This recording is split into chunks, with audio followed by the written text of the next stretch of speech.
എന്താണ് acute kidney injury? അപ്പോൾ നമ്മൾ പലതരം കിഡ്നി രോഗങ്ങളെ പറ്റി ചർച്ച ചെയ്യാറുണ്ട്. പലപ്പോഴും ആൾക്കാരുടെ ഒരു ധാരണ എന്ന് പറയുന്നത് കിഡ്നി രോഗങ്ങൾ കുറേ നാളുകൾക്ക് ശേഷം, കുറേ നാളുകളാൽ അസുഖങ്ങളാൽ ബാധിതരാകുന്നവർക്ക് മാത്രമേ ഒരു കിഡ്നി രോഗം വരൂ എന്നുള്ളതാണ്. അത് നമ്മൾ പറയുന്നത് ശരിയാണ്. അത് ക്രോണിക് കിഡ്നി ഡിസീസിനെ പറ്റിയാണ്. അക്യൂട്ട് കിഡ്നി ഇഞ്ചറി എന്ന് പറഞ്ഞാൽ പ്രത്യേകിച്ച് രോഗങ്ങളൊന്നും ഇല്ലാത്ത ആൾക്കാർക്ക് പോലും വരുന്ന ഒരു അസുഖമാണ്. ചിലപ്പോൾ ഡയബറ്റിസ് കാണത്തില്ല, ഹൈപ്പർ ടെൻഷൻ കാണത്തില്ല. അങ്ങനത്തെ ഒരു അവസ്ഥയിലും ചിലപ്പോൾ കിഡ്നി ബാധിക്കുന്ന ഒരവസ്ഥയാണ് അക്യൂട്ട് കിഡ്നി ഇഞ്ചറി. അതായത് നമ്മുടെ കിഡ്നിയുടെ പ്രവർത്തനം വളരെയധികം മോശമാകുന്നു. അത് മണിക്കൂറുകൾ കൊണ്ടോ അല്ലെങ്കിൽ ദിവസങ്ങളോ കൊണ്ടോ മോശമാകുന്ന ഒരവസ്ഥയാണ് അക്യൂട്ട് കിഡ്നി ഇഞ്ചറി. അത് എനിക്കോ നിങ്ങൾക്കോ ആർക്ക് വേണം സംഭവിക്കാവുന്ന ഒരു കാര്യമാണ്. അപ്പോൾ അത് എങ്ങനെയാണ് വരുന്നത്, എങ്ങനെ അതിനെ പ്രതിരോധിക്കാമെന്നാണ് നമ്മൾ ചർച്ച ചെയ്തത്. ഇപ്പോൾ അക്യൂട്ട് കിഡ്നി ഇഞ്ചറി എന്ന് പറയുന്നത് പെട്ടെന്ന് നമ്മുടെ കിഡ്നിയുടെ പ്രവർത്തനം മോശമാകുന്നു, മണിക്കൂറുകൾ കൊണ്ടോ ദിവസങ്ങൾ കൊണ്ടോ. അപ്പോൾ നമ്മൾ അത് എന്തെല്ലാം അവസ്ഥയിലാണ് കാണുന്നത് എന്ന് മനസ്സിലാക്കണം. അപ്പോൾ അക്യൂട്ട് കിഡ്നി ഇഞ്ചറി വരുന്നത് പൊതുവേ അസുഖങ്ങളൊന്നും ഇല്ലാത്തൊരാൾക്ക് വരാം. ഞാനൊരു 2 കേസ് സിനാരിയോസ് പറയാം. എൻ്റെ ഒപ്പിയിൽ വന്ന 2 കേസാണ്. അപ്പോൾ ഒരു കേസ് എന്ന് പറയുന്നത് ഒരു 17 വയസ്സുള്ളൊരു കുട്ടിയാണ്.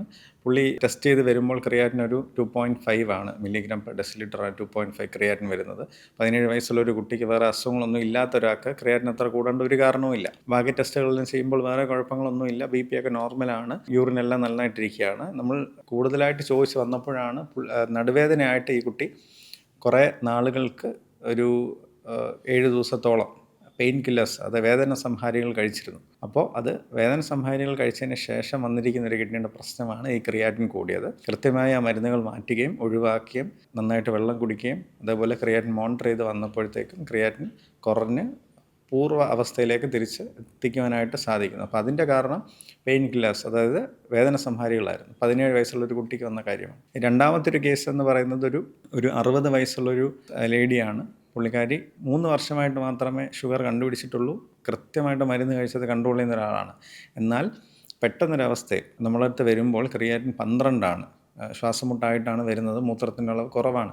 അപ്പോൾ നമ്മൾ ചോദിച്ച് വരുമ്പോൾ ഒരു 3 ദിവസമായിട്ട് സിവിയർ ഡയറിയാണ്, അത് ലൂസ് മോഷനായിട്ടാണ് വരുന്നത്. നല്ല പനിയുണ്ട്, നല്ല ഡയറിയാണ്.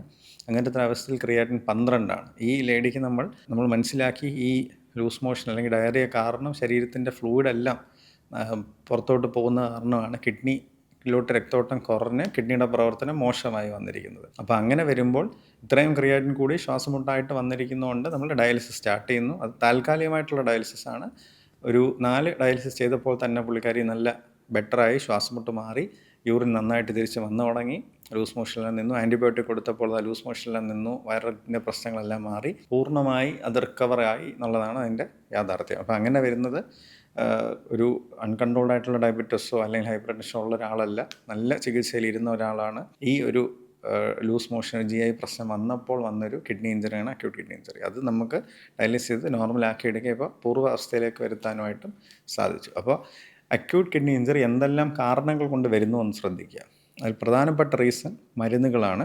നമ്മൾ ആവശ്യമില്ലാത്ത കഴിക്കുന്ന ഈ വേദന സംഹാരികൾ, പെയിൻ കില്ലേഴ്സ്, ചില ആൻറ്റിബയോട്ടിക്കുകൾ, അതേപോലെ ചില ഹെർബൽ മെഡിസിൻസ്, ഇതെല്ലാം കിഡ്നിയെ പ്രതികൂലമായിട്ട് ബാധിക്കാം. അതേപോലെ ചിലപ്പോൾ നമ്മൾ സ്കാൻ ചെയ്യാൻ ഉപയോഗിക്കുന്ന ചില കോൺട്രാസ്റ്റുകൾ, നമ്മൾ ആൻജിയോഗ്രാം ചെയ്യുന്ന കോൺട്രാസ്റ്റ്, ആൻജിയോപ്ലാസ്റ്റി ചെയ്യുന്ന കോൺട്രാസ്റ്റ്, ഇതെല്ലാം കിഡ്നിയെ പ്രതികൂലമായിട്ട് ബാധിക്കാം. ഈ ചില മരുന്നുകളെല്ലാം ശ്രദ്ധിച്ച് വേണം നമ്മൾ എടുക്കുവാനായിട്ട്. അല്ല, കിഡ്നി രോഗങ്ങളുള്ളവരത് ശ്രദ്ധിക്കണം, പൂർണ്ണമായി ഒഴിവാക്കണം. അല്ലെങ്കിൽ അത് എടുക്കുന്നവരെ കിഡ്നിയുടെ പ്രശ്നമുണ്ടോ ഇല്ലയോ എന്നുള്ള ടെസ്റ്റ് ചെയ്യണം. രണ്ടാമത്തെ കാര്യം, നമ്മുടെ ശരീരത്തിലെ വെള്ളത്തിൻ്റെ അളവ് കുറയുക എന്നുള്ളത്. പ്രത്യേകിച്ച് പനി വരിക, അമിതമായി ഛർദ്ദിക്കുക, അല്ലെങ്കിൽ ഈ വയറിളക്കം പോലുള്ള അവസ്ഥ വന്നാൽ ശരീരത്തിലെ വെള്ളത്തിൻ്റെ അളവ് കുറയുമ്പോൾ നമുക്ക് കിഡ്നിയിലോട്ടുള്ള രക്തോട്ടം കുറഞ്ഞ് കിഡ്നിയുടെ പ്രവർത്തനത്തിനെ ബാധിക്കും. അപ്പോൾ അങ്ങനത്തെ ഒരു പ്രശ്നം ആണ് അക്യൂട്ട് കിഡ്നി ഇഞ്ചറിയിലേക്ക് നമ്മൾ പോകുന്നത്.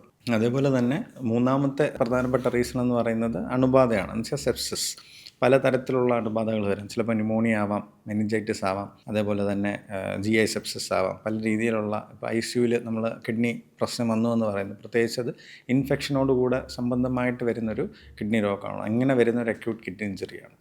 അപ്പോൾ അതും നമ്മൾ അക്യൂട്ട് കിഡ്നി ഇഞ്ചറിയുടെ കാരണങ്ങളിൽ പെടുത്തുന്നതാണ്. ഹോസ്പിറ്റൽ അക്വയർഡായിട്ട് പല കാരണങ്ങളാൽ അക്യൂട്ട് കിഡ്നി ഇഞ്ചറി വരാവുന്നതാണ്, പെട്ടെന്ന് കിഡ്നി പ്രശ്നങ്ങൾ വരാവുന്നതാണ്. ഇനി അവസാനത്തെ ഒരു റീസൺ എന്ന് പറയുന്നത് മൂത്ര തടസ്സം ആണ്. ആണുങ്ങൾക്കാണെങ്കിൽ ഒരു പ്രോസ്റ്റേറ്റ് ഗ്രന്ഥിയുടെ വീക്കമോ അല്ലെങ്കിൽ എന്തെങ്കിലും കല്ലിൻ്റെ പ്രശ്നമോ എന്തെങ്കിലും മൂത്ര തടസ്സം ഉണ്ടെങ്കിൽ നമുക്ക്, അല്ലെങ്കിൽ യൂറിൻ ഇൻഫെക്ഷൻ വന്നിട്ട് അണുബാധ വന്നാലൊക്കെ, ഈ മൂത്ര തടസ്സം വന്നാലെല്ലാം അത് ഒബ്സ്ട്രക്റ്റീവ് നെഫ്രോപ്പതി, അതായത് നമുക്കൊരു മൂത്രതടസ്സം വന്നതിൻ്റെ ഭാഗമായിട്ട് അക്യൂട്ട് കിഡ്നി ഇഞ്ചറിയിലേക്ക് പോകാവുന്നൊരവസ്ഥയുണ്ട്. അങ്ങനെയും അക്യൂട്ട് കിഡ്നി ഇഞ്ചറി വരാം. അപ്പോൾ ഈ 4 കാരണങ്ങളാണ് പ്രധാനമായി അക്യൂട്ട് കിഡ്നി ഇഞ്ചറി ഉണ്ടാക്കുന്നത്. വെള്ളത്തിൻ്റെ അളവ് കുറയുക, പലതരത്തിലുള്ള മരുന്നുകൾ കഴിക്കുക, അണുബാധ വരിക, അല്ലെങ്കിൽ മൂത്ര തടസ്സം വരിക. അതാണ് പ്രധാനമായിട്ടും അക്യൂട്ട് കിഡ്നി ഇഞ്ചറി ഉണ്ടാക്കുന്ന കാരണങ്ങൾ. അത് ആർക്ക് വേണമെങ്കിലും, ഒരു രോഗങ്ങളില്ലാത്ത ഒരാൾക്ക് വേണമെങ്കിലും ഇത് വരാവുന്നതാണ്.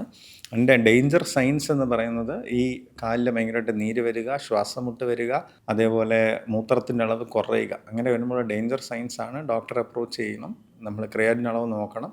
അത് കൂടുതലാണെങ്കിൽ അത് ചികിത്സിക്കണം. അത് ചികിത്സിക്കുമ്പോൾ നമ്മൾ വെറുതെ അങ്ങ് ചികിത്സിച്ചാൽ പോരാ. എന്താണ് ഈ കാരണം, അക്യൂട്ട് കിഡ്നി ഇഞ്ചറി വരാനുള്ള കാരണം എന്താണെന്ന് കണ്ടുപിടിക്കണം. അതിനുള്ള ടെസ്റ്റുകൾ ചെയ്യണം. ഇപ്പോൾ ഇൻഫെക്ഷൻ ആണെങ്കിൽ അതിന് ആൻറ്റിബയോട്ടിക് എടുക്കണം. ഡയറിയ ആണെങ്കിൽ നന്നായിട്ട് IV ഫ്ലൂയിഡ് കൊടുക്കണം.